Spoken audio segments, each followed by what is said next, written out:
Salam aleyküm. Aleyküm əssalam. Neynirsən?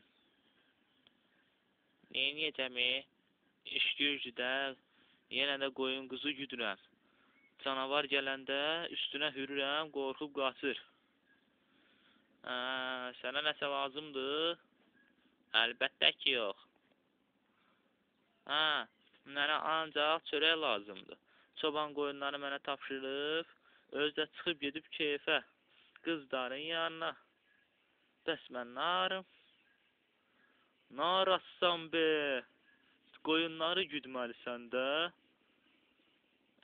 Necə yəni qoyunları güdməliyəm? Mənə çörək vermirlər. Suyu düzdür, özüm tapıram, içirəm. Çörək vermirlər. Axı mən neyniyim? Hələ şey olam, ay qardaş.